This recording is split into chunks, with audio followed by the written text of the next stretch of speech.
ఇప్పుడు మనం ప్రస్తావించుకొనబోయే వీరందరిని గురించి ప్రతి దినము, ప్రతి క్షణము, ప్రతి సమయము, ప్రతి స్థలమందు మనము తప్పక జ్ఞాపకం ఉంచుకోవాలి.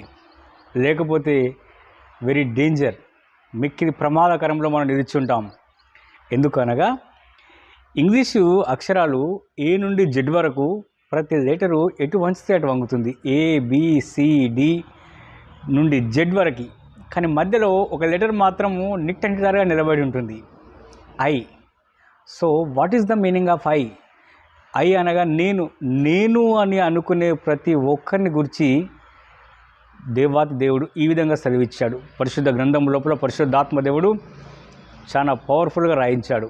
ఎందుకు అనగా అహంకారం వెంబడి అవమానం వచ్చును అన్నాడు. అహంకారులై ఉండకుడి అని సెలవిచ్చాడు.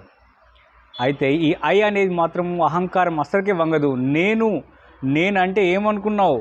ఏ పనివారైనను, ఏ డిపార్ట్మెంట్ వారైనను, ఏ వ్యాపారస్తుడైనను, ఈ లోకం లోపల ఎట్టి పరిస్థితుల్లో ఉన్నను దేవుడు ఎదిగిస్తుంటే ఒదిగి ఉండాలి, దేవుడు హెచ్చిస్తూ ఉంటే తగ్గించుకొని ఉండాలి.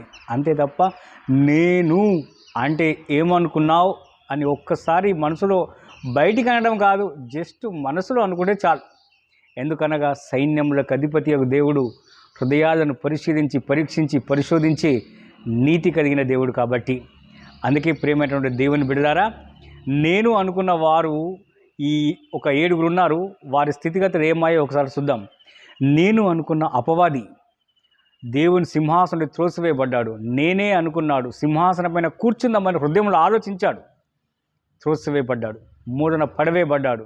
నేనే అనుకున్నటువంటి నిమ్రోదు, అతడు యెహోవా ఎదుట పరాక్రమశాలిన వేటగాడ అయినప్పటికీ బాబేలు గోపురం కట్టి దేవునికి వ్యతిరేకమైనటువంటి కార్యం చేసినప్పుడు దేవుడు చెదరగొట్టాడు. నేనే అనుకున్న ఫరో సిగ్గుపరచబడ్డాడు. ఆ తర్వాత నేనే అనుకున్నటువంటి నెబుకద్నెజరు గడ్డి మేశాడు, అడవి జంతువులతో సహా తాను కూడా గడ్డి మేశాడు. నేనే అని అహంకరించాడు, గర్వించాడు. తర్వాత నేనే అనుకున్నటువంటి బెల్షస్సరు త్రాసులో తూకబడ్డాడు, తక్కువ కనబడ్డాడు. మెనే టెకెల్ ఫార్సిన్ అని దేవుడు గోడ మీద వేలుతో రాశాడు. దేవుని తూకంలో తన రాజ్య నియమాలను, తన రాజ్య పరిపాలనను దేవుడు తూచాడు. ఆ తూకంలో అతడు తక్కువ కనబడ్డాడు.